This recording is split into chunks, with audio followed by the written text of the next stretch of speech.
नमस्ते दोस्तों, आज हम द्वितीय विश्व युद्ध के सबसे दुखद और महत्वपूर्ण घटनाओं में से एक 1941 के बाबी यार नरसंहार के बारे में जानेंगे।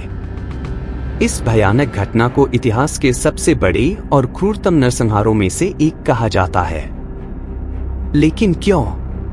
इसके कारण क्या थे और यह होलोकॉस्ट और नाजी कब्जे के व्यापक परिप्रेक्ष्य में कहां फिट बैठता है? आइए इस दर्दनाक लेकिन महत्वपूर्ण इतिहास के अध्याय को गहराई से समझते हैं। बाबी यार नरसंहार को समझने के लिए हमें द्वितीय विश्व युद्ध की बड़ी तस्वीर देखनी होगी। 1941 तक नाजी जर्मनी ने यूरोप के अधिकांश हिस्से पर कब्जा कर लिया था। ऑपरेशन बारबारोसा के तहत हिटलर ने जून 1941 में सोवियत संघ पर पूर्ण पैमाने पर आक्रमण शुरू किया।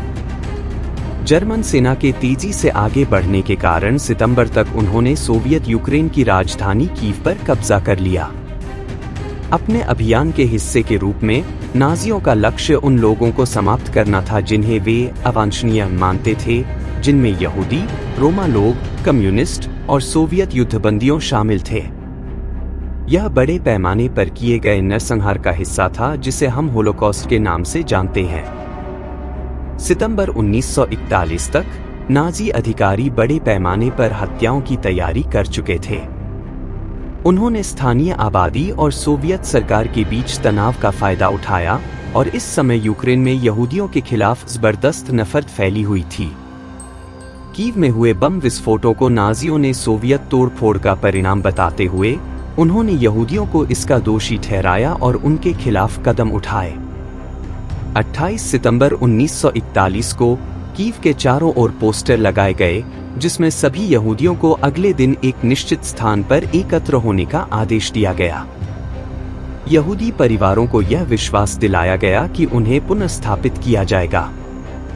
उन्होंने अपनी निजी चीजें अपने साथ लीं, यह सोचते हुए कि उन्हें कहीं और बसाया जाएगा, लेकिन उनकी प्रतीक्षा में मौत थी।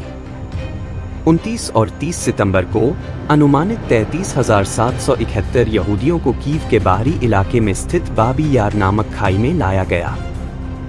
वहां उन्हें अपने कपड़े और सामान उतारने के लिए मजबूर किया गया और फिर उन्हें समूहों में खाई के किनारे ले जाया गया, जहां नाजी सैनिकों और स्थानीय सहयोगियों द्वारा उन्हें गोली मार दी गई। शवों को खाई में गिरा दिया गया और यह क्रूरता कई दिनों तक चलती रही। यहूदी जनसंख्या के नरसंहार के बाद बाबी यार हत्याओं का केंद्र बना रहा। आने वाले महीनों में रोमा लोग, सोवियत युद्धबंदी, यूक्रेनी राष्ट्रवादी और नाजी कब्जे का विरोध करने वाले अन्य लोग भी बाबी यार लाए गए और वहीं पर मार दिए गए। नाजी कब्जे के अंत तक यह अनुमान है कि बाबी यार में 1 लाख से अधिक लोगों की हत्या की गई थी। इसी वजह से इसे इतिहास के सबसे बड़े नरसंहारों में से एक माना जाता है। अत्याचार के बावजूद कुछ लोग बाबी यार से भागने में सफल रहे। उनके बयान हमें इस क्रूरता का प्रत्यक्ष अनुभव कराते हैं। ऐसे ही एक जीवित व्यक्ति थी दीना प्रोनिचेवा, जो एक यहूदी अभिनेत्री थी। जब उन्हें गोली मारी गई तो वे मृतकों के ढेर में गिर गईं, लेकिन रात के अंधेरे में वहां से रेंगते हुए भाग निकली। उनकी गवाही और अन्य बचे लोगों की कहानियां इस नरसंहार को इतिहास के लिए दस्तावेज करने में महत्वपूर्ण भूमिका निभाती हैं। इन जीवित बचे लोगों ने जो भय, अराजकता और क्रूरता देखी, वह इस त्रासदी के ठंडे तथ्यों में मानवीय पहलू जोड़ती है। बाबी यार को होलोकॉस्ट के दौरान एक विशेष स्थान प्राप्त है क्योंकि यह बुलेट्स द्वारा होलोकॉस्ट का हिस्सा था। बड़े पैमाने पर गैस चैम्बरों के उपयोग से पहले कई यहूदियों की खुले मैदानों में गोली मारकर हत्या की गई थी। बाबी यार इस क्रूर तरीके का एक भयावह उदाहरण है जहां हजारों लोगों की हत्या की गई। यह नरसंहार नाजियों की व्यापक हत्या योजना का हिस्सा था। इस प्रकार की घटनाएं पूर्वी यूरोप के अन्य क्षेत्रों में भी हुईं, जैसे लिथुआनिया में पोनारी नरसंहार और यूक्रेन में ड्रोबित्स्की यार।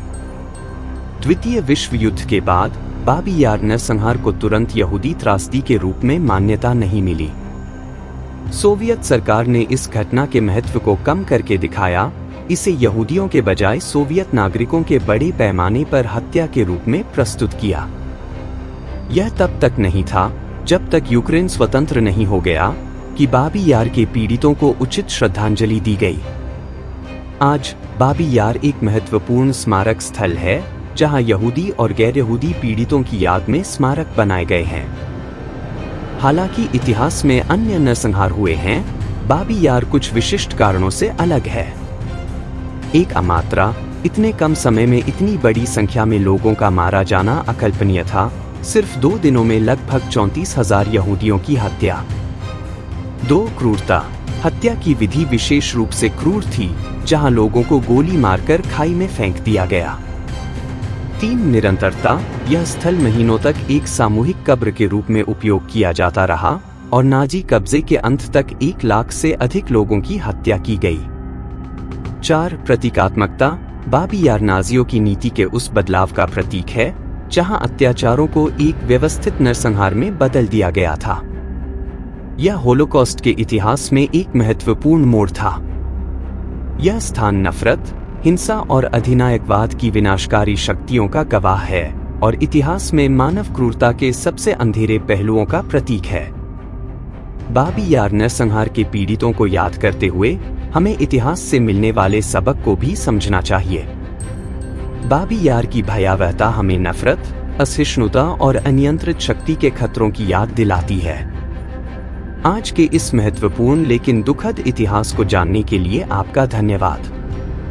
अगर आपको यह वीडियो जानकारीपूर्ण लगी हो तो इसे लाइक करें, शेयर करें और हमारे चैनल को सब्सक्राइब करना न भूलें ताकि आप भविष्य में ऐसी और भी ऐतिहासिक जानकारियां पा सकें।